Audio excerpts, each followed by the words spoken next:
college basketball didn't just expose teams this weekend, it exposed belief systems. Arizona played like garbage, turned it over a dozen times, couldn't hit a shot, still walked out reminding everyone they're the best team in the country. Meanwhile, Iowa State looks broken, Michigan State looks uncomfortable, UConn keeps flirting with disaster, and Tennessee is officially a basketball IQ crime scene, and all that's happening. TikTok is trying to tell me Tom Izzo was the most overrated coach of all time. Not struggling, not slipping, just flat out overrated. This sport doesn't do subtle right now. It's screaming at you who's real, who's leaking oil, and who's lying to themselves. And if you're still pretending everything's fine, you weren't watching the games. We were. Yeah, and that's the scary part because the teams everyone thinks are fine are surviving on reputation, not really answers. Tennessee had a chance to prove something, though, but they chose to panic. Purdue keeps playing with its food, as Sam, famously says, and it's spot on. Michigan's winning, but nothing about it feels right. Meanwhile, Florida looks alive again. I believe I've made a comment or two about that. But Texas Tech just punched BYU in the mouth. Nebraska might actually run the Big Ten. Who would have thought somebody would say that at this time of the season? I don't think anybody would have thought that. And Arizona keeps passing every stress test without even trying. This season isn't stabilizing, it's separating people. And a lot of fan bases are about to realize they believe in the wrong version of their team. All right, let's go ahead and get things started here and kick things off with Arizona at UCF. Arizona wins 84-77. They don't even blink. It's just crazy. This team, every game feels like a new somebody new is stepping up because Cole Pete might as well not have been there. He got in early foul trouble, sat I think almost all the first half, ended up with 4 points. Bradley showed up, Krivas showed up. Aka played first time he hasn't had double-digit rebounds. It feels like since 2024. Yeah. Burries, this is what is dangerous to me. This team is when Burries is playing well and shooting like he is in the last few games. This team is extremely deadly because they've got so much size. You had shooting with that, and then a guy like Cole Pete, when he's playing, this team is nasty. UCF gave them all they wanted and more, just couldn't quite get there. And Arizona kind of left the door open, shooting terrible from behind the arc. But I don't know. I don't see a way out there right now or an argument for Arizona not to be the best team in the country and I don't think it's necessarily close. They just everything that's thrown at them, they pass it some way somehow. Yeah, I'm gonna agree here. Obviously, AP poll came out today, and they were unanimous number one. First time a team's done that all year. Over the last couple games, though, Arizona's looked pretty mortal, and there's some little chinks in the armor that are starting to get exposed here. Still, hands down, best team in the country. They're handling business. Between them and Nebraska, only two top 10 teams with undefeated records right now. They're both, handling business pretty routinely. But like I said, the Arizona State game, which I thought, watching them play Houston, I thought, it's Arizona State might give them fits. Well, Houston just came in and absolutely dog walked that same team that hung tough with Arizona. And then UCF, I thought UCF put in a hell of an effort. I don't think Arizona played particularly well, but I also think UCF kind of helped force that issue. So definitely I don't think the separation between best team in the country is that wide right now, but it's certainly Arizona. Well, who are they not separated from, I guess? Because Michigan doesn't work. No. They've struggled with Providence, Georgetown, and somebody else in between, Seton Hall. Arizona's struggled with UCF and Arizona State. There's a difference in Arizona and one possession games that you probably should have lost in all three of those. Yeah, they're playing I would argue that out of the top 10 teams, the two that I think, actually the three that I think played the best over the course of the last week, maybe 2 weeks, is Duke, Houston, and Nebraska. Yeah, that's. And everybody else, I think the number is on their back right now. Arizona's carrying that one. Michigan obviously carried the number one analytics team up until Whiskey kind of exposed them. And then they've looked okay at best against a couple of these most recent games. Iowa State's fallen off planet Earth. Purdue's playing with their food routinely. These top five teams are winning games that are really, really tough and they're getting tested, but they're also not performing particularly well. So I think that's part of the issue. And then when you talk about who you can compare them to, or who they're not separating, I still go back to that Arizona UConn game where it was won by just over one possession. It was 2 possession, 4-point game. And UConn was missing starters. So I don't think there's a lot of difference between those two teams right now. But I'm just kind of looking at it in aggregate here and maybe some transitive properties as well. Yeah, it's just right now, I just think there's there's no argument that the Big 12 is 3 levels above where the Big East is, and so Yeah. Oh yeah, hands down. struggling with and having your struggle be a 7-point game or a 10-point game is different than a 2-point game, and that you probably should have lost in all 3 of those that UConn had. So that's where I'm like, that's where I think they've separated. They're playing in a tougher conference. Yeah, they're With much tougher. with a larger margin of victory, and UConn is just uh, fighting for their lives day in, day out right now. Man, this one hurt. Iowa State at Cincinnati. Big win in the Big Nasty, 79-70. Iowa State loses to Cincinnati Bearcats. Keep my take on this relatively quick. Everything Iowa State did right in November and December, they're doing wrong in January. It's like they did not get off the bus for the new year. Their game looks completely different. The way they handle the ball looks completely different. The way they play defense is completely different. Like, this is a shell of the team that went into Mackey and won by 20. They've got some serious issues that they need to address. Jefferson and Lipsy both not playing well at the same time is a recipe for disaster. There's a lot of figuring out to do in the locker room here. I think they're going to be fine. I still think they're a top 10 team. I think they dropped down to 9 this week. But if they keep playing like this, one, the conference is going to get away from them real quick. And then two, top seeding is going to get away from them real quick. Because this conference is not going to get much easier. In fact, I think they've got a stretch coming up here that's just going to be absolutely brutal. So they got some figuring out to do for sure. Yeah. It's like the injury that Lipsy had didn't affect him in the first half of the year, and then all of a sudden it's like, oh yeah, I was hurt, and he looks rough. Jefferson looks uninterested at times on defense, which is shocking. I don't know. I don't know what they're going to do to fix this or how they're going to fix it. I mean, they've got UCF at home coming up, and I don't know how well UCF travels, but they've been putting up fights with everybody. They're like, that's not an easy one. Then they get a little bit of a break come Big 12 because you got Oklahoma State, who's not the best. I mean, they just beat them by 12.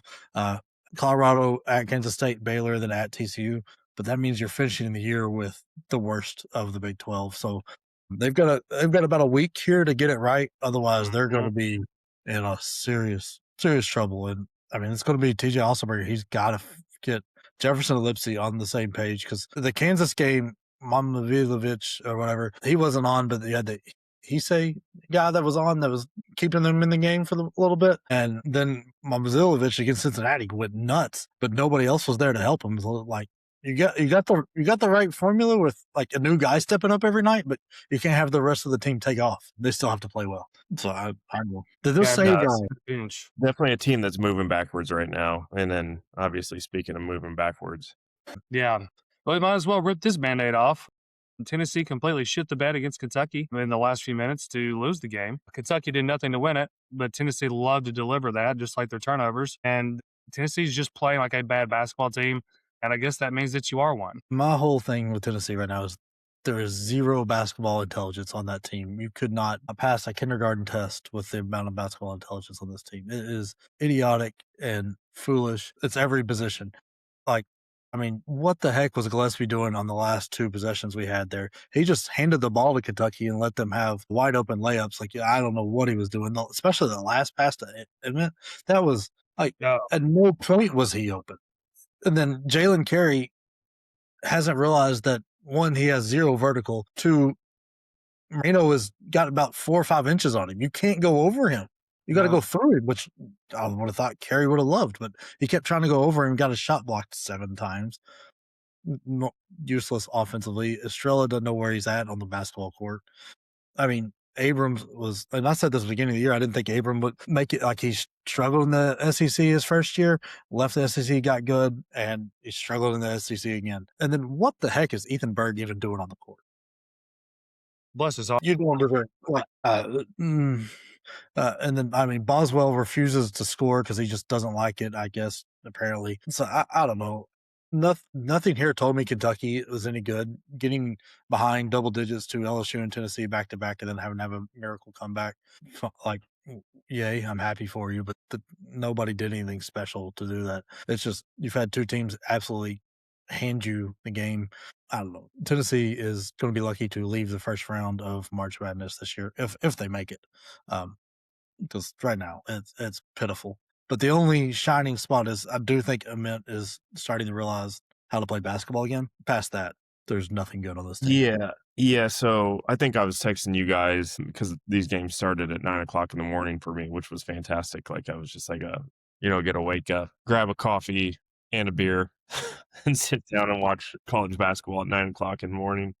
But I was texting you guys when Tennessee, I'd say the first 15 minutes of basketball, Tennessee played absolutely fantastic. And I texted you guys and I said, I would like to see this league grow to 20 by half.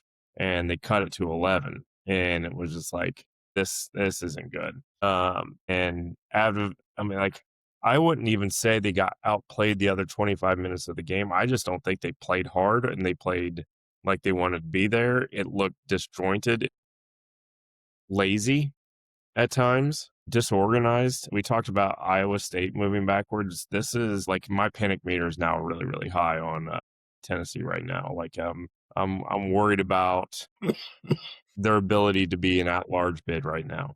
Yeah, They've got a monster win against Houston, and that's a huge checkbox to keep on your resume, but they're losing opportunities to like really solidify themselves, especially in the SEC. I mean, they're what, 2-3, 2-4 now in the SEC? 2-3. 2-3. 2-3. 2-3. Yeah, they got some work to do. And this Kentucky team, I hate to say it, they're finding ways. I mean, they're letting the other teams, I would say, comfort be their greatest enemy here.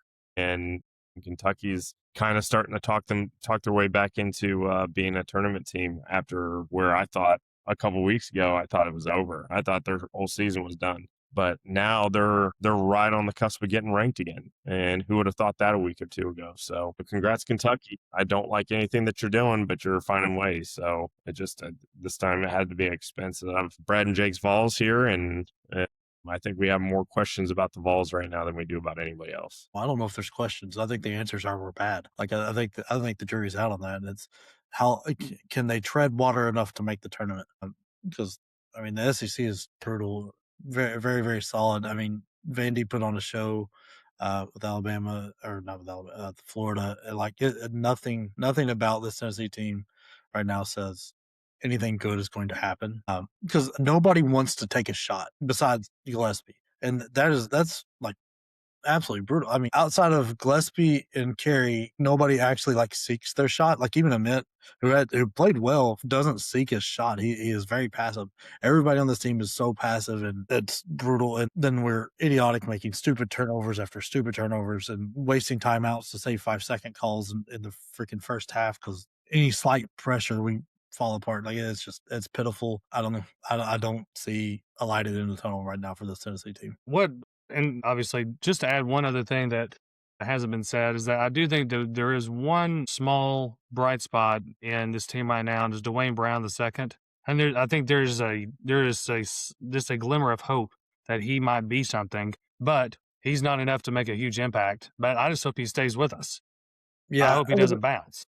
The thing is, it's hard to keep him on the floor because he has no jump shot, doesn't look for the jump shot at all. And so it's just like another drop coverage guy, so it clogs up the lane. And this team is put together poorly right now. And I don't know if we miss scouting jump shots or what, but they don't exist on this team outside of Gillespie. And I don't know. It's not great. Well, Mark Pope was able to hold back two of his players from getting into a physical altercation at the end of the game. Which made Mark Pope's got a little screwed. I don't know why that But happened at the end of that game. That was absolutely pointless. yeah, did not love that whatsoever. Also, Jalen Carey's dad never smiled once, and I don't blame him. Through as many times they kept showing him on TV, but still a big old boy. Yeah. Or a big old man. He's a man. Yeah.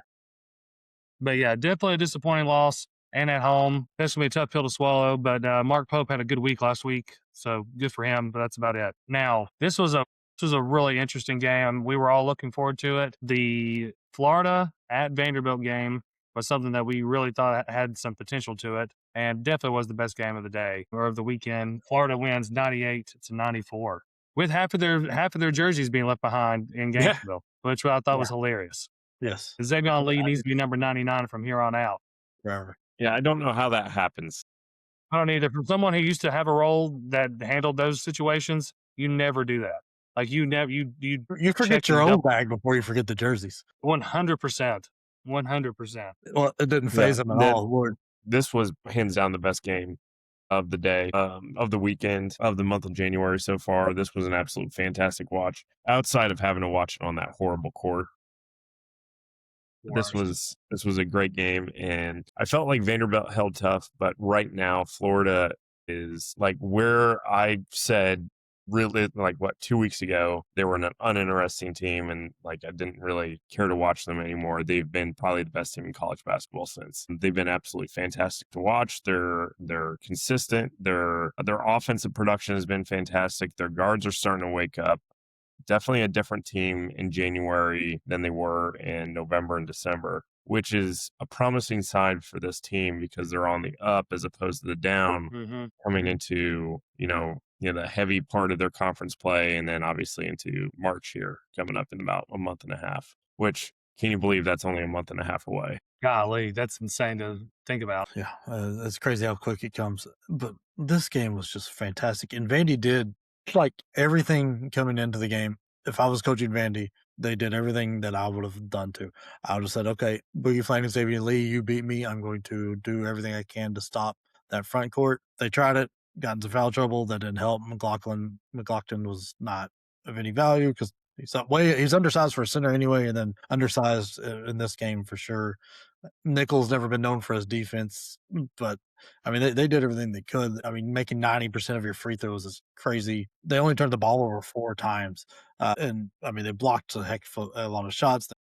They made their threes ish. It's just right now, there's not an answer for Florida. Like, if they're going to get guard production, that front court is elite. Mhm. I mean, Chinulu is playing at a level I've never thought he had. Like, I mean, the guy is showing touch with hook shots and floaters and he's hitting jump shots from the free throw line. At the same time, he's bullying people down low. Mhm. I don't know how you stop anybody here, especially when you could throw out Condon and Hoff, like being close to 7 foot and shooting the three ball. I don't know what you do. And holy crap, that I haven't really paid attention to Isaiah Brown at all. But that putback dunk he had looked like something you'd see in a video game. It looked like Yeah. he took it Hit down it. to an ankle after catching it and slammed it back home. That was amazing. Like Tanner played near perfect ball too. Like there's not much more you would have asked from him. And No. it's just, I mean, when Duke Miles went out, like when he fouled out, I was like, Vandy's got no chance here.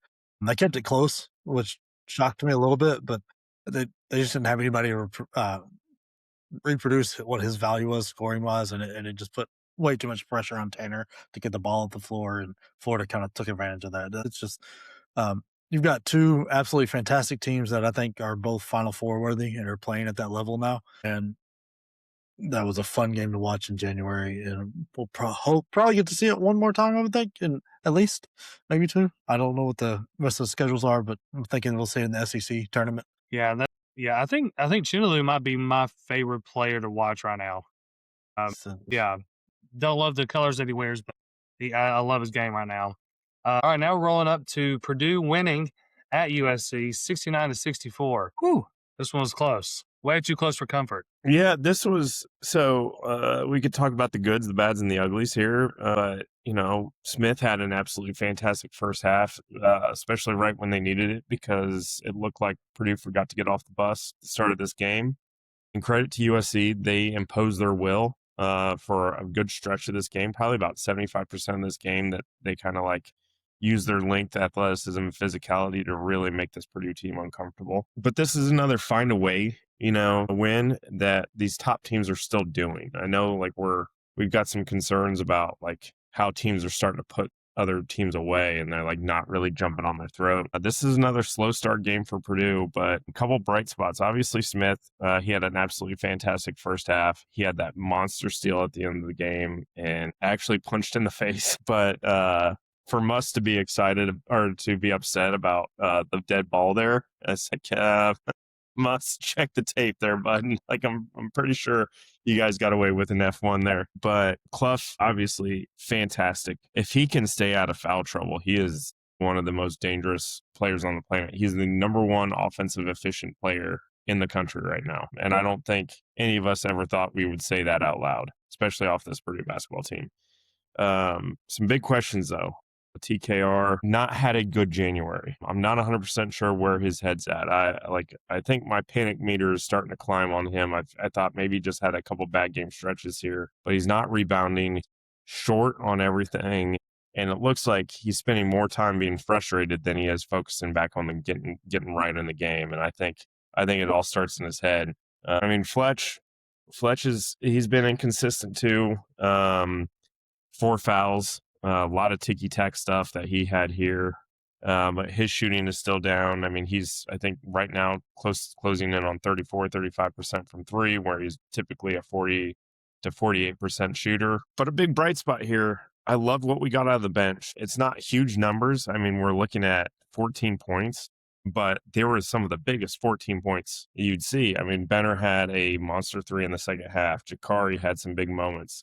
Omer Meyer had a monster 3 in the corner when they absolutely needed it. Jacobson was a little bit non-existent, but I really liked what we got out of Harris and Benter. I feel like we're going to start seeing more Benter minutes closing down the stretch because he's showing a little bit something different than what we're getting out of TKR right now. And it's that ability to stretch the floor out a little bit. But at the end of the day, like I said, I'm glad Purdue got the win. It's obviously the first game of a West Coast road trip. This is really tough on these players, but you got to start running out of excuses at some point. Penn State, Iowa, USC, 3 teams that Purdue should absolutely beat the brakes off of, considering who they beat and how badly they beat them. But these teams are seeing Purdue as the top dog in the Big Ten right now, with Michigan having a loss and the target's on their back. And so one of these days, not coming out strong and not staying consistent is going to cost them. And they got UCLA on Tuesday and they got Illinois on Saturday. So it's not getting easier. Yeah, I mean, Smith, that first half was great, but I mean, I know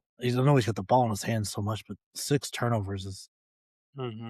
This is I think second-ish game in a row that he's had more turnovers than assists, and that's not great. But it's at this point, I would almost start Benter and let TQR TQR play Clough's role, Clough's role when he just rotate those guys back and forth rather than play them both at the same time. Because I don't know, he feels uncomfortable out there. Like when he played with Edey, he was comfortable because it's like he never got used to playing inside. But then last year he was the sole threat inside, and he hasn't found that game he played with Edey again because everything looks uncomfortable. He's not rebounding well. And he's a liability at the free throw line. So, I mean, definitely be finishing games with Benter out there because Benter's stroke looks good. I mean, Benter had 7 rebounds, too. Like, he is playing very well all the way around. No turnovers, 2 assists, 1 steal. I mean, the guy did a little bit of everything and, I mean, played 4 less minutes than him. I would just go ahead and make that move. Like, I can't imagine many Purdue fans are there yet. I'm not there yet. I do like the minutes Benter's getting. If we get 3 more games out of this TKR, then maybe we try it. But there's just sometimes he lets them see it from a different angle, and then he something is wrong. Something needs to be shifted. In how he's viewing the game. And I'm not saying bench him because he sucks. I'm saying you've got to get something fixed, and maybe this is it. A little change of scenery, a little breath before the game, really getting into the game where you're stick him in and sub him in for Clough and then let him have the whole lane to himself and space the floor more. I don't know, but you've got to wake him back up because especially rebounding wise. We don't need him to score 20, not 15 to 20 a night, but you do need the 6 or 7 rebounds he normally gets. Yep, absolutely. But hey, if you're a USC fan, this year's got to suck. It's another team. It's a year of what could have been. Sidney Rice gone, never got to see Arenas on the floor. You've got a talented team and must show that. I mean, Jacob Kofi with 15 rebounds is pretty impressive against this Purdue team, the way they typically rebound as a unit. You've got talent there, but you're starting your 7th and 8th player who would have been 7th and 8th off the bench because you're missing two of your best offensive players. And I think Muss is a great coach, and you've got to be feeling at least a little bit good there at USC with what you had. It's just injuries have killed this year, taken the fun out of this year for you. Yep, absolutely. This was another fun one.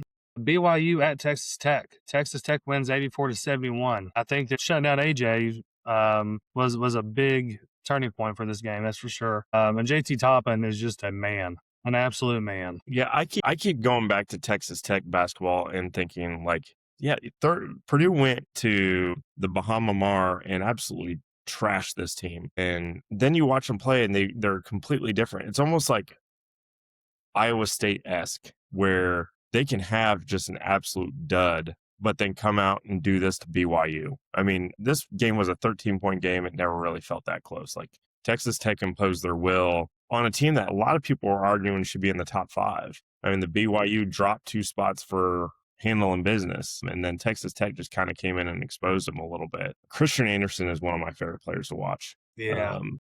Yeah, he's the I was listening to somebody, they were talking about guards, like who you would take. And like, I think Christian Anderson made it to the very end until it got to Braden Smith. And then it was like, yeah, we'll take Braden Smith. But that's like, seems like an easy answer right now. Mm-hmm. Christian Anderson's consistency to me I'm liking it more and more as opposed to some of the other guards that we talk about routinely. Like what I'm seeing from him. Obviously, you know what you're getting from Toppin day in and day out. If he could form a free throw, I think he'd be unstoppable. But like we said about TKR, he's a liability at the line, but he can score everywhere else. Robert Wright is absolutely putting on a show. He's probably the most consistent player BYU has, because for some reason that jump shot that they nail in wherever BYU is, whatever place in Utah, does not travel with them. I mean, shot 23%, shot way too many. I think Kennard Davis is still on the sauce a bit, because he hasn't been, since that DUI, has not been really good all year. But Devanza, this is the second game in a row, I think, not been figured out, but a strategy against him is forming. I know the last game he put up a 25 points, but it was a very inefficient 25 points, and he got to the line a lot. Texas Tech is a very skilled defensive team, very, very long as well, with John Watson, Toppin, and Atwell and all that. And McCaslin is a great defensive coach, so I think they kind of made him inefficient, made him shoot more. He doesn't normally shoot a lot of threes, 0 for 3 from behind the arc. They made him work for stuff, and that's really killed this BYU offense. It's just they can't get the threes to travel with them. I mean, Sanders shot well, but Robert Wright 1 of 5, Davis 0 for 6, AJ Devanza 0 for 3. I'm not going to try to say his name. He went 1 for 1 with his 3 points. Once again, Texas Tech plays to the level of their competition, and when they're good, they are so good. Mm-hmm. I mean, how often are you going to have every starter play 35 minutes? Like, at some point, they're gonna run out of gas for both teams. Both teams have no bench presence at all. Yeah, I mean, at least BYU, you had a guy play 17 and a guy play 16. Like, yeah, every starter for Texas Tech played 35 minutes, right? If not more. I mean, Atwell or Toppin and Anderson played 40. They never came out. Those guys got. I mean, Anderson doesn't have as many miles, but Toppin's got a lot of miles on him. At some point, gas is like, there's going to be a game where he just doesn't have legs if you can't rest him. And I mean, the Big 12's, it's going to be, you're going to need this kind of production out of him.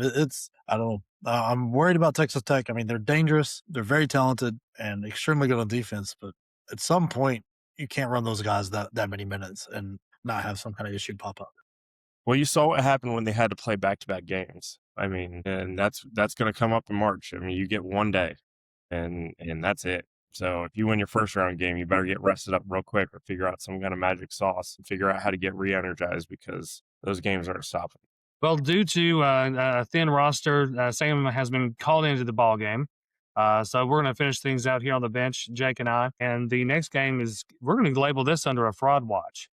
These next few games are definitely under that banner. And the first one is, and probably the strongest one for this case and for this title, is UConn at Georgetown. UConn wins 64-62. UConn is, if they keep messing around like this, they're going to get beat soon, like really soon. Yeah, it's like it's going to catch up with them quick. And I mean, they've still got the stronger part of their Big East schedule to come with Villanova, St. John's. Butler's even playing well right now, and they get Seton Hall again. Like, they're just toying with these teams. This version of UConn is not going to blow you away with the amount of talent and scoring and everything they have, like beat all the blow teams out. But having like Georgetown, who's 500 on the year, 1-6 in the Big East, and has their coach saying, "We're just blessed to be 1-6 in the Big East," be within 2 points and like of this game, and had a decent chance to win this. And it wasn't like one guy went crazy and you couldn't see it coming. You had 4 guys in double digits that were doing well. You gave up 14 rebounds to Vince Iwuchukwu. The guard play is just not there as well. I mean, Karaman was 2 of 11. Solo ball really hasn't shown up this year at all, especially with his jump shot from deep. I know you can find all sorts of videos out there of guys like holding his shorts as he comes around the screens and stuff, but guys like JJ Redick and Jimmer Fredette and all those top tier shooters in college dealt with the same thing and still came Amen. through. Dimry has been good, but this is like I don't know. He just wasn't that like great this game. Mullins is a freshman, so you're gonna have games where he's on and games where he's off. But the only guy that's been consistent the last couple games, and do we and like I'm curious what you think. Is it because the three ball and the guards are being taken away through defensive strategy, or has there been a shift from Hurley to Feedery? Mm, Because the last couple games it's been ran through him, but especially to start the game. And I don't know. My reasoning for fraud watch here is because they keep playing around with teams they have no business playing around with, and it's going to catch them because they're not looking great in these wins. Well, I could see teams kind of um, going all out to try to hit the three, or to try to take the guards away. Essentially, I mean, I can see that completely. But at the same time, I do feel like there is a shift in the style of play that's happening. Might be a little bit of both. That's a really good question though, because I do feel like I could see. It's just hard not to think that Hurley hasn't made an adjustment just because he is who he is. Yeah, which would be fair. Like your main shooter, you're kind of dependent on with solo ball. Mm-hmm. Hasn't really shown up, so you want to play inside out and maybe help him out. I don't know. It's just interesting. I think there is some real big, and we've long talked about how weak the Big East is. So when you add that into how close these games are, UConn is starting to look real mortal. Yes, for sure. Still, I love watching Braylon Mullins play. I think He's fantastic.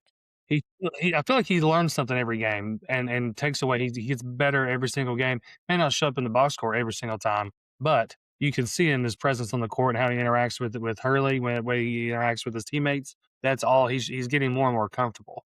But I think you could just about give Georgetown's coach the bench behavior award for this week just because of comments like that. But you're not Jameis Winston, where you're blessed to play in the snow. This is way different. That's I mean, this feels so wrong, but it's such loser talk. Oh, look what else is going on in the world. We could be so much worse. But your job is to win these games, my man. Like, whatever. PR nightmare. Feels like a loser talk. Yeah, for sure. And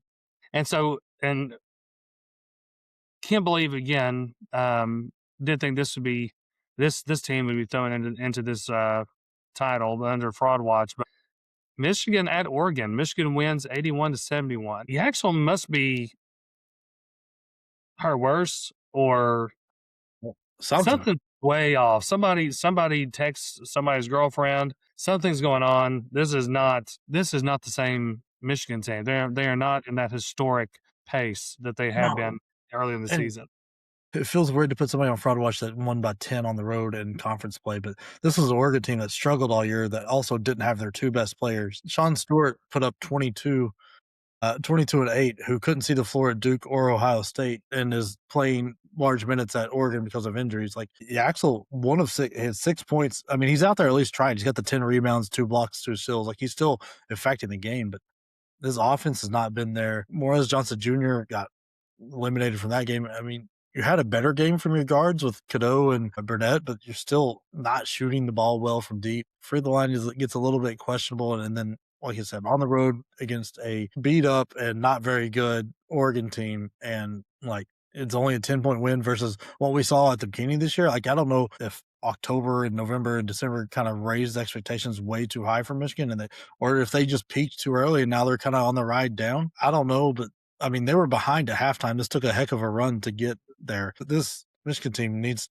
something's wrong and something's got to be fixed. And I mean, I trust Dusty May to get it worked out by March, but it's like they went from dominating, like it was like a sold case that they're going to win the Big Ten, and now it's very questionable that, I mean, they could end up third or fourth with the way Nebraska and Michigan State are playing as well as Purdue. Yes, I'm even getting choked here thinking about this. Excuse me. It hits you in your Michigan heart, you know?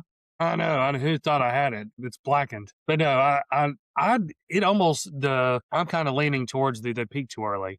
But I mean, I think May is the guy that can turn it around for sure. But you see what they're capable of, and if they hit that stride again, nobody's gonna be able to stop them. So that's kind of what we got to stand back and see what's going to happen.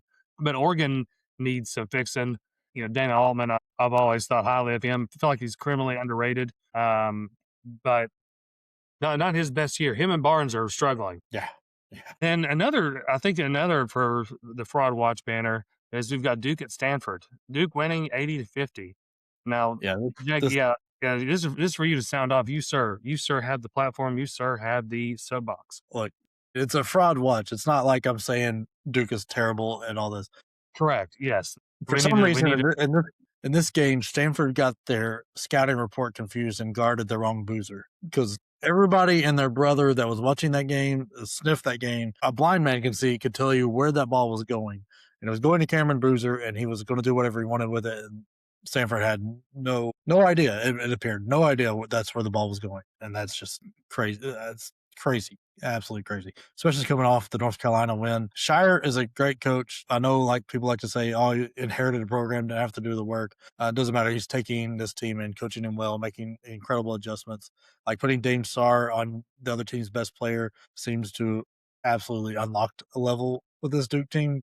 Yes. Same time, compared to where they're wanting to be in a top 6, top 5 team, when's the last time you saw one of those be successful without a point guard? I mean, because Isaiah Evans is not a point guard. He is a shooter. He needs somebody to give him the ball. He doesn't create his own shot that well. Same with Boozer. Like your leading assist guy in the Stanford game was Malik Brown, who doesn't start and is a big guy. And Ngomba played well when he stays on the floor, but I mean, Caleb Foster's 20 minutes, 0 points, 2 rebounds, 0 assists, 1 turnover. And then your backup point guard, Caden Boozer, had 7 points, 1 rebound, 2 assists, and 3 turnovers. So I'm not sure which is worse when you're talking about a point guard to have a negative assist to turnover ratio or just not have an assist. So like something there has got to break. And I mean, you see Shire trying different stuff. Jack Scott getting minutes, Darren Harris getting minutes, Cameron Sheffield getting minutes. There's not a recipe for success, long-term success in this game to not have a true point guard to get into your offense, especially if your best player is going to be a big guy. I mean, he handles the ball well for a big guy, but he's not going to be able to bring the ball up the court against pressure. And we saw last year, Shire and that Duke team with 10 times the better point guards that they had. Couldn't get the ball before against the Houston press, couldn't break the press. It's going to be an easy game plan to come up with to beat them. Now, can you do it is a different story, but this is a little bit worrisome, and that's why I've got them on the fraud watch because they might not be as good as what their record's saying. Well, and speaking of not being as good as their record says, the North Carolina Tar Heels taking a loss to California, 84-78. But Wilson is incredible, but can't be everything. Once North Carolina leaves Chapel Hill, they're just a very average team. Like this is like Hubert Davis got some people off his back, but the way they were playing early in the year, they're all back plus some with how this struggle is. I mean, it's obvious he doesn't know how to make an adjustment to do anything to get this team to play any sort of defense. The fact that somebody didn't go out there and tackle Okukuri or whatever for Stanford when he went nuts, I mean, everybody from California like had a field day. So North Carolina team is you can kind of watch them. They're not that good. They're going to get exposed the rest of the year. And then we have Michigan State at Washington. Michigan State wins 80-63, and almost like no threes. Yeah, they fixed the turnover issue, but I mean, how much do you trust a team that can't shoot from beyond the arc? Is a question. In today's game, it's almost impossible. Yeah, Washington's not that good. I mean, I don't know. There's big question marks on this Michigan State team right now. Then we got the I'd say one hottest team in the country is Nebraska. Nebraska with a big win over Northwestern, 77-58. I think the argument should be made right now that Nebraska is the best team in the Big Ten, bar none, at the moment. I'm not going to argue with that. They've handled everything that's been thrown their way. They've got a 3-point win at Illinois. They beat Michigan State. They've had Ohio State game got a little weird, but then since then rocked Indiana with a big comeback and then destroyed Oregon. I mean, of course, they're undefeated, so you're not going to find a loss on the schedule right now. But, I mean, they beat Wisconsin by 30. They're handling their business. They got Washington coming up, and I don't know that Washington's really going to bother them. I'm going to stand by it. I'm thinking this is the best team in the Big Ten right now. Yeah, they've got and then Minnesota, then Michigan. Okay, I knew Michigan was coming up soon. I didn't know if it was at the end of this. Yeah, it is. It's the 27th. Okay, that's next week. Yeah. That's exciting. Life can get you back. Yeah. Well, then, like that 4-game stretch at the beginning of February, the end of January, at Michigan, to get Illinois, at Rutgers, then Purdue at home. That is a fun stretch of basketball for Northwestern, Nebraska. For Nebraska. And then they're possibly the best bad team that's out there right now is Minnesota, because Yeah, they took the L to Illinois. yeah. I mean, it's kind of like it's fun to say, but Mm-hmm. they're so feisty. They hang right with all these teams or beat them, and like because I mean the last 3 games alone, or 4 games, they beat Iowa by 3, lose by 1 to USC, lose by 3 with Wisconsin, and then like a 10-point game at Illinois, where they were right in that game the whole time. They're a bad team. There's not much way around it, but they might be the best bad team. If they get invited to the NIT, this might be one team that wins the NIT or something. Yeah, exactly. No, that's a great description. This Illinois team, again, just so much fun. It's a fun team to watch. Their guards were non-existent in that game. The big No. like that. They're just a very well-rounded team. Yeah. And then Arkansas at Georgia. Georgia was a really nice. This is a nice win.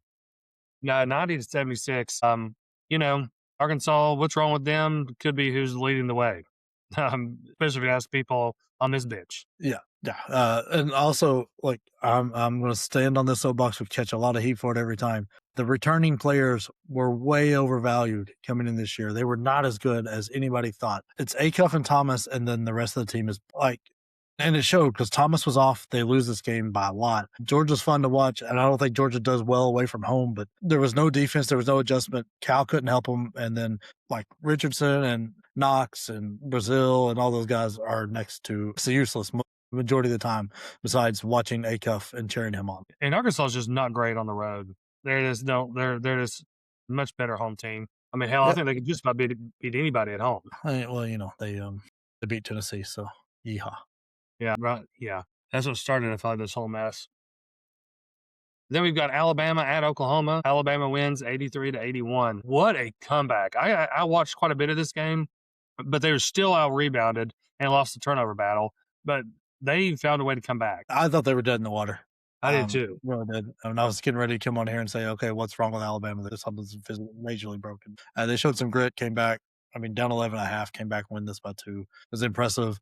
It's 2 impressive fight games back to back for Alabama. Last week, no Whitesell and no, I think, Bo Bowen and won that game, and then win this one after being down on the road. Still don't think this Alabama team is very good. I'm not a big believer in this version of Alabama, but Nate Oates is proving that he's a very good coach and a good motivator and gets the team moving. And then for our next one in our rapid fire section here is Miami at Clemson. Clemson wins 69-59. Fantastic game. Really, really solid game. Fantastic game. If you're a Miami fan, the talent's just not quite there yet, but you've got to be feeling good about what's happening with Lucas and where your program's going. At the same time, if you're Clemson, you're thinking, man, our defense is solid. As long as we get a little bit of offense, we might be the second best team in the ACC. Yeah.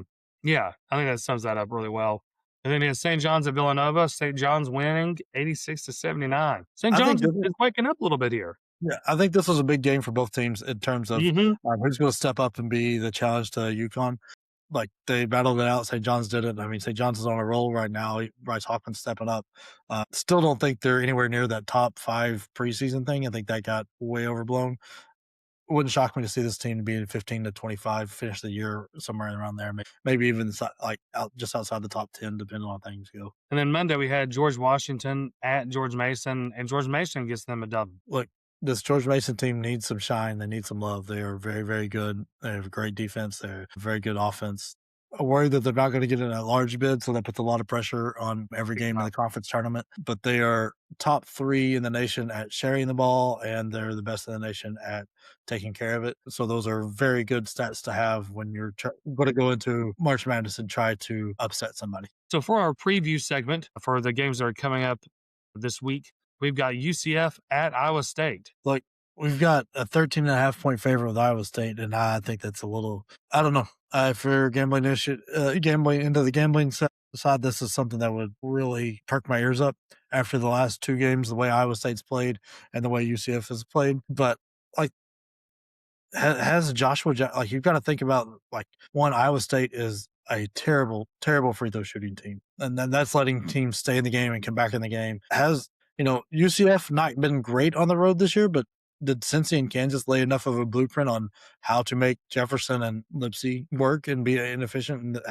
does that solve Iowa State's team? Or as also did they just have 2 back-to-back games off? I mean, they were both on the road, so they're coming back home. It's a great place to get it right. There's a lot here. I mean, Iowa State really needs the turnovers to fuel that offense, and UCF does a great job of holding on to the ball. So I think UCF keeps this close, but I don't think they win the game by any stretch. Yeah, yeah. I think Iowa State they need this to be at home.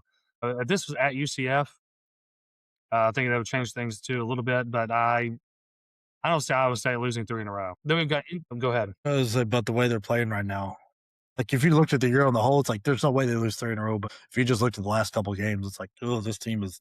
Ugh. So I don't know. This is a scary game for me if I'm an Iowa State fan. Yeah, for sure.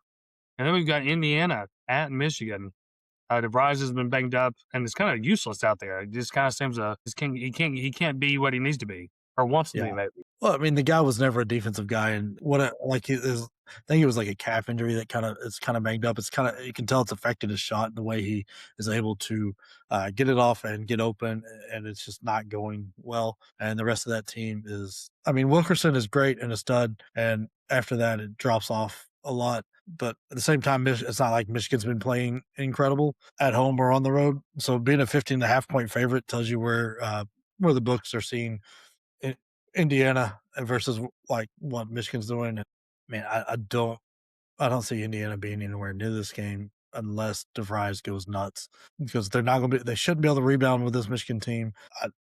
The defense that Cadeau and Burnett and the rest of the guards can play is going to make life really tough on those Indiana shooters. And typical teams that live and die by the 3 ball, you can almost see that pattern repeat at home and away. They win at home and lose away. So being at Michigan is not great either. And I mean, who knows? There may be, depending on what we see, right, like how this finishes up at the second half, there might be a championship hangover and people aren't quite paying attention to Indiana basketball yet. Could be. And then we've got LSU at Florida. Yeah, like I'm not going to hide it on this one. I'm laying the 14.5 with Florida. There's absolutely no way LSU should be in this game. If they stay in this game, especially at Florida, Florida has done something terribly wrong. Mm-hmm. At no point should LSU be able to rebound, and if the guards keep playing like the way they have, LSU won't be in this game for more than 10 minutes. Yeah, I completely agree. Something catastrophic would have to happen. Maybe they remember their jerseys or something like that. Yeah. But seriously, he better run with 99. Is Xavier Lee gets to run with 99? For one thing, that's just a cool story, but just seeing a little guard out there, as feisty as he is wearing, 99, I just love that. Yeah. This is kind of a fun one here. We've got 24 St. Louis I can't pronounce this school. I never have. It's Duquesne. Duquesne? Uh-huh. That can never. I've been a college basketball fan for almost my entire life, and I've known about this team, and I cannot get Duquesne right for anything. But St. Louis is 29th in KenPom. I mean, this is a fun team to watch if you're able to watch that game. Yeah. I mean, they're favored by double digits on the road, and that's always a wild thing to see in conference. But they are absolutely fantastic. They're top 3 in effective field goal percentage, and they're the best in defense effective field goal percentage. If you don't understand what those are, that means the shots they take are typically open, and they don't give you open shots. So they take you out of what you want to do, and they get what they want. They do everything pretty well. And I don't know if you remember from a couple of years ago, you had the Indiana State team that was going crazy, and you had the guy that was playing like Kareem Olajuwon, the Kareem Dream guy. Called his coach out to St. Louis, and he's having a fantastic year out there, just not getting the same hype that he did at Indiana State. The St. Louis team should be on the radar. Probably is the best mid-major out there, and I'm happy to see the AP voters finally found them and put a little number beside their name. Don't see this going crazy. Duquesne's not been great this year. St. Louis is I mean, like I said, they're top 30 in the KenPom. That tells you they're up there with most of the Power 5 teams in terms of how their metrics play out. Exactly. And you got right behind them, you got Miami of Ohio at Kent State. Look, this one was wild to me. Miami, Ohio is an underdog here. I mean, it's only 1.5, but that seems kind of strange with how they're playing. I guess you're expecting that overtime to have a little bit of a hangover effect because Kent State does not play defense. And out of all the times that they've played Division I opponents this year, only 6 of them have they held their opponents to under 80. Like, I'm taking Miami, Ohio on the money line. I'm putting my faith in Suter. Let's get Miami, 20-0, something like that, 18, 19, 20-0, something like that. Yeah, and that overtime game, That the was highlights of fantastic. that was I didn't watch it in live time, but the highlights, I mean, were electric. That was incredible. Yeah, Because that was. you text and said Miami Ohio was going down, and I just kind of took it. I didn't think much about it, and then I saw the highlight, and I was like, wait, this looks like they're ramping up to win this thing, and they did. That was really an impressive win, frankly. Yeah. I mean, like, to have an undefeated record this far this season is impressive. No matter what level you're playing at, 'cause basketball does weird things, and teams get hot, teams go cold. So to be able to survive an overtime win, even though it was at home, like, who knows? And then now this one's on the road, but so I'd put my faith in what Miami, Ohio has done versus what Kent State has done this year. And then this is a big game: Vanderbilt at Arkansas. Both teams coming off their lowest points of the year. Akeff versus Tanner is going to be special. Hell of a matchup. I don't understand what's happening here. You look at those two teams and what just happened with both of them, and somehow Arkansas is a 1.5 favorite. That is the most confusing line to me. Does somebody know something that I don't? 2 words: Bud Walton. Yeah, but at the same time, Vandy has been. I mean, the teams that give Vandy trouble are long and physical, not long and athletic. Like, so I don't know. Something's fishy here. I'm not sure what it is, but also I like Byington tenfold better than Cal. So, I mean, I think every advantage goes Vanderbilt's way. I mean, Acuff may be the better scorer than Tanner, but I don't think he runs an offense as good as Tanner does. And all the role players around him are a lot better than what Arkansas has. Yeah, that's gonna be a good one. Then we've got Texas Tech at Baylor. Yeah. Well, like, Texas Tech has made this an issue where they play to level their competition. You saw what they did against BYU, and then they'll come out and play absolutely crappy against another crappy team. Is there enough days off to give them rest? Because they can't. There's no way they're practicing any more than just walkthroughs with the amount of minutes their guys are playing. So Baylor's been struggling recently. I think that Texas Tech handles this game. I think they handle their business, but it tells you what Vegas and the books, people that are making the lines, are thinking, that this is Texas Tech's only favored 1.5 on the road. Because when you have no bench, injury, foul trouble, all of a sudden changes everything.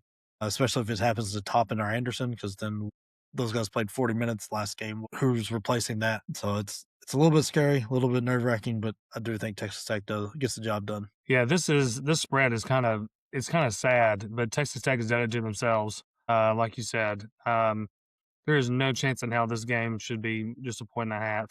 But I get why. I get why it is. It's just it shouldn't. Then we got Georgia at Missouri. Wait, is that right? Missouri's favored? Yeah, it kind of shocked me too. But then when you start looking at what Georgia's done on the road versus at home, and they're nowhere near as good on the road. Turnovers. The game is going to be turnovers. If Missouri gets sloppy, Georgia is going to handle the business. If they can hold on to the ball, Georgia's not going to do much with them. Missouri has had this weird pattern of stepping up against the decent to good teams in the SEC and struggling against the bad ones. They beat Florida. I believe that was at home. They went 2 rough and won. They beat Auburn, but then they just lost to Ole Miss and LSU. So, like, both these teams are roller coaster yo-yo type teams. For sure. I'm going to love to watch it. I'm going to have fun, but I'm not touching it when it comes to betting it. There would be absolutely no way could pay me. I wouldn't bet your money on this. I don't know. It's going to be a weird game to watch. And then we've got Purdue at UCLA. What a crotchety person, coach. He doesn't like his team. I don't know if he likes himself. I don't think there's not a lot of good mojo. I kind of would be surprised if he's still there next season. Yeah, I don't think he wants to be there. I think Sarah's been right. I think he wants out of California, wants away from UCLA. I don't think his team likes him. I wouldn't either. I've never been a big fan of his. I'm typically a big fan of him, like, defensively, but he just put together he went out and said, "I am a defensive god, and I can teach these hoodlums that don't play defense how to play defense, and they will follow me in line." And that didn't happen at all. But from the Purdue's perspective, 5.5 feels light, but they've been kind of toying with people and letting them stay in games. And so if this the pace, this one's going to be, both teams want to play slow, leaves a lot of room for variance to happen. So that would worry me. And does TQR get it figured out? like we kind of talked about this when we recapped it. Like something is wrong. He needs to stick his head in a bucket of cold water or something to see the game in different light because something is off. And I'm worried. I don't know the guy at all, but from what I'm seeing, it looks like the mental aspect is like he feels like he is like fighting through mud. And it's Yes. like every time no matter how hard he tries, he doesn't make as near as much progress as he thought he would. And then that's just draining on him. So he's kind of like, it's not going well. So if he can get that cleared out, this Purdue team goes way, way back to covering this easy. Somebody offensively, besides Smith, has got to get consistent. Bluff has been playing very well over the last month or so, but they need a third. They need somebody to shoot the ball well. Lawyer has been off. Cox and Harris have not been shooting the ball well in the last few games. They need just because Smith is at his best when he's able to get downhill a little bit and use a pick and roll to either hit that pocket pass or find an open shooter. Like he sees the floor incredible, but he needs somebody on the outside to help open up the inside. And I don't think he necessarily wants to be averaging 20 plus a game. I think he would much rather be around the 15 range, getting 10 or 12 assists a game. And right now, Purdue is needing him to be 25 a night. Yeah, TKR is one of those people that doesn't play well angry. It's not like a second sense for him. It's a distraction. And then we've got, I think this may be the first time since we've been doing this podcast that we've not mentioned Kansas until this point in the episode. It's number 19 Kansas at Colorado. Look, Kansas played great at home the last two games back to back. Played great, not taking anything from them. I want to see them do it on the road before I start being a believer in them. But one thing watching the last two games has shown me is Peterson is the number one pick, and there's no question. That guy is 100%. effortlessly great. It seems like he is half asleep out there, and he's putting up 26 points in like 20 minutes. Like it's incredible how good, how slick, how smooth he is. Everything about his game is just glassy smooth, and I'm very, very jealous because I would love to be able to play like that. He's fantastic, and I don't think there's a question about who the number one pick is. I think it's him, and then a big gap to number two. This game is going to be decided on Colorado's defense. If they step it up, this game could get tight. But if they're not on their game, they're going to get buried quickly. Colorado's offense is better than their defense when you look at the metrics, but I still say the defense is what's going to decide if they stay in this game or not, because you got to play on both sides of the floor, and Kansas has a fairly decent defense. If there's no resistance for Kansas scoring, there's going to be some resistance to Colorado scoring, and it could get ugly, but we'll see. They played better at home, so we'll see what happens. I'm not confident in either team in this game. Yeah. Peterson is unbelievable. Definitely number one pick. All right, so for our Teddy V Worst Whistle Award nominee has to go to Carl Sheffers. The Bills interception, that was a catch just like Devontae Adams, that catch, or lack thereof, or I don't even know what to call it anymore. That was the most infuriating, as I have family members that are Bills fans, so I follow them closely. That was absolutely an infuriating moment in sports history. To me, that was more of a, I forget who the receiver was. It was more of a catch than a Devontae Adams one. Like, he came down with the ball, his butt hits the ground, and then the guy takes it away from him. Like, I don't know, and the misinterpretation of the rules, like the fact that the NFL can't define a catch is crippling to these kind of things. Because like you had the Des Bryant thing from a handful of years ago, where like he clearly caught the ball, but he didn't do the YMCA dance after he held the ball for 5 seconds or whatever the rule is. So that then you have this craziness where, like, I don't know, and you're talking. That could have been McDermott's job.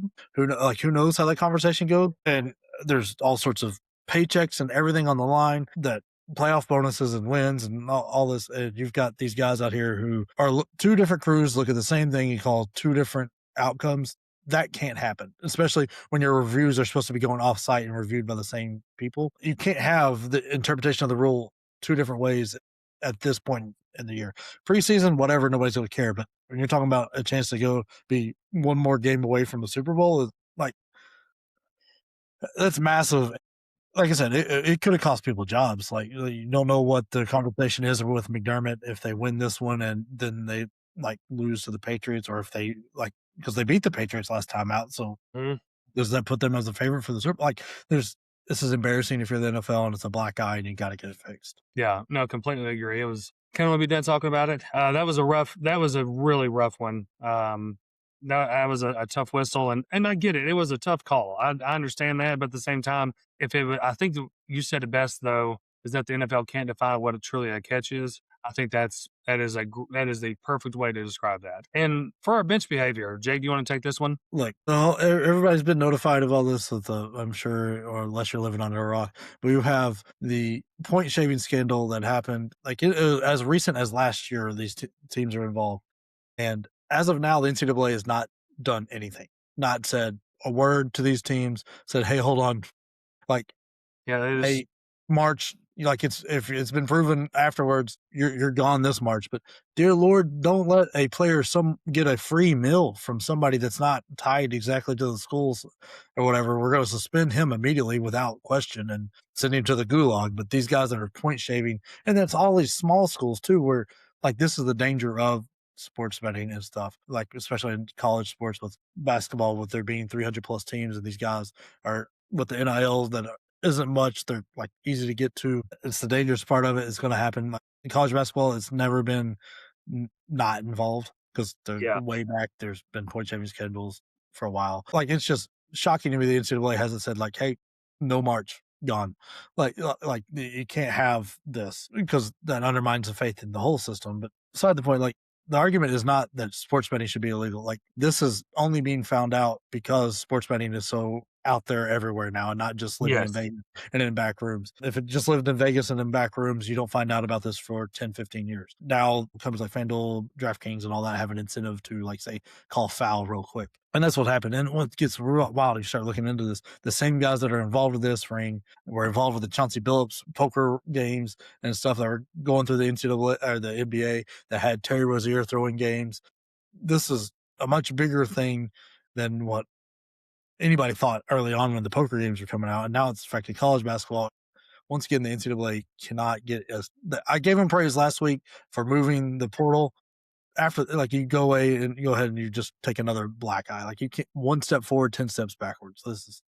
We just need to get rid of the NCAA at this point and figure out something else. They're not doing anything anyway. That's for sure. And I think that's something that, in the big picture, the whole point shaving thing, obviously the NCAA side, but also just for the game itself, of how much that plays into when you see something happen weird at the end of a game and think, were they trying to, ooh, that's awfully suspicious. Well, it sounds like Sam actually needs our help out there. So we better go out there and go take care of it and make sure we make our presence known. We'll see y'all next blowout. See y'all.